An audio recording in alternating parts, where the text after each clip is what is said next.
The night wind rolled across the Arizona desert and carried with it the faint hum of helicopters returning from patrol. Floodlights swept the high fences of Fort Liberty, a sprawling U.S. military base carved into the sand and rock, where new recruit Bella Carter was starting her first real night shift. She was 24, straight out of training, her uniform crisp and her nerves steady but alive. The radio crackled beside her as she checked the perimeter, the world painted silver by moonlight. Inside her chest was a promise she'd made to her late father, a retired Air Force mechanic: whatever happens, keep people safe. Her first week had been quiet, too quiet for a place buzzing with weapons tests and new drone prototypes. Engineers worked deep in Hangar 19 on a classified energy project, while the base commander, Colonel Reeves, kept everyone on strict lockdown. Bella had noticed strange things.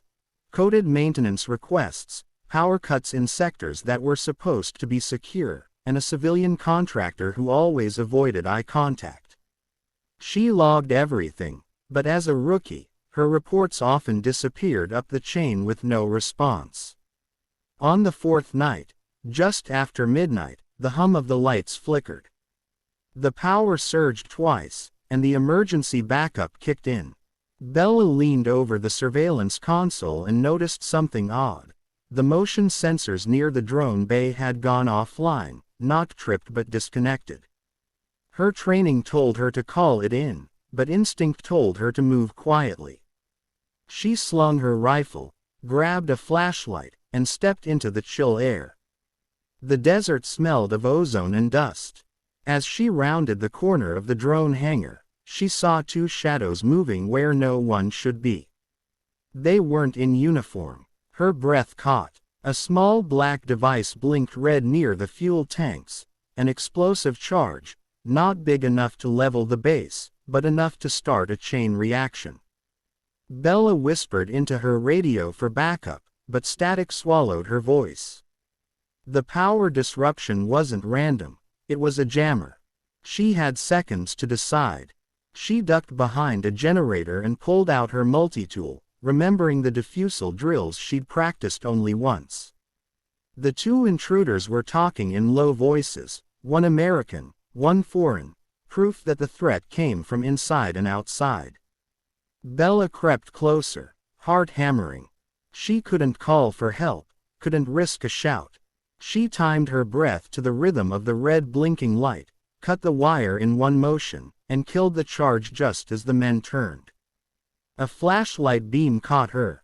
"Hey!" one shouted, reaching for his weapon. Bella ran, dodging between vehicles, bullets tearing the night. She dove through a maintenance door, rolled, and hit the alarm switch. Red sirens blared across the base. Within seconds, soldiers scrambled from barracks, confused but alert. Bella's voice finally broke through the radio, screaming, "Sabotage in drone bay. 2 hostiles. Possibly more." Chaos erupted. The base locked down. Colonel Reeves' voice barked over the intercom, demanding status. Bella, breathing hard, found herself face to face with the civilian contractor she'd suspected earlier, Davis, the quiet engineer who'd always left the mess hall early. He held a tablet showing the base's power grid. "You shouldn't have done that," he hissed. "You were supposed to be asleep." He lunged, and she fought back with raw instinct, the two of them crashing into metal crates. Sparks flew as a cable snapped loose. Somewhere outside, explosions echoed, smaller charges, distractions to scatter the guards. The attackers were after Hangar 19. Bella realized they wanted the prototype drone core, not destruction. It was a theft disguised as terrorism. She fought Davis, knocking the tablet from his hand, and smashed it under her boot. Then she saw him pull a small detonator. She wrenched his arm, the device clattered away, and he hit the floor unconscious. Her shoulder bled from a grazing shot, but she kept moving. Reinforcements were converging. Floodlights cut the darkness. Over the radio, the commander ordered everyone to secure the research wing. Bella grabbed a fallen comm headset and guided teams through the maze of storage yards, directing them toward the remaining threats. She could hear gunfire in the distance, warning bursts, not the roar of open battle. When she reached Hangar 19, she found the steel door half open and the hum of a generator inside. 3 figures were loading the drone core into a transport vehicle. The jammer was still active, keeping the area blind. Bella took a deep breath, steadied her weapon, and fired at the generator first. The blast plunged the hangar into darkness.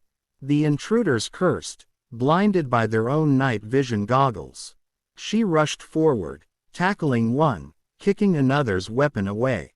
The third escaped into the shadows, sprinting toward the runway with a small black case.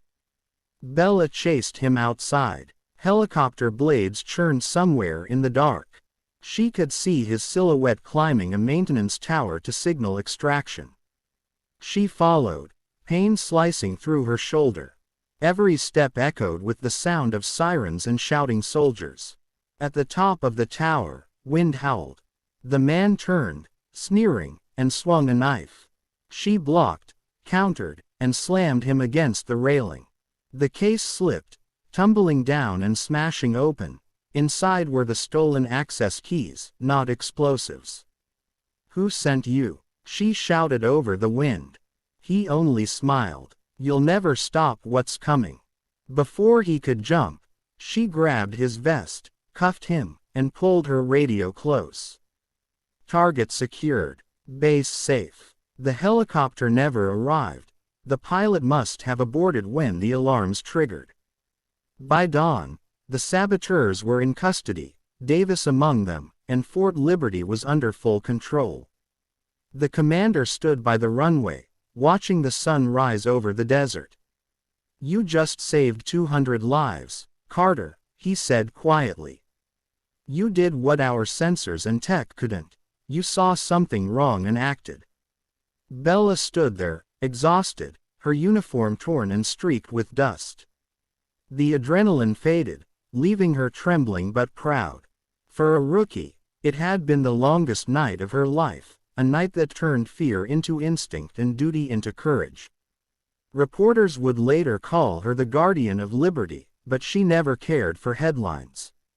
What mattered was the silence of the morning, the hum of helicopters in safe air, and the knowledge that every person on that base would go home because she hadn't ignored her gut feeling. In the months that followed, Bella became a symbol of quiet vigilance, the kind of hero who never asked for praise. Her story spread through training halls as a lesson. The strongest defense isn't technology or firepower, it's the heart of one soldier who refuses to freeze when everything is on the line. And when she finally pinned her promotion badge to her uniform, she remembered her father's words one last time, whispered into the golden desert wind: "Whatever happens, keep people safe."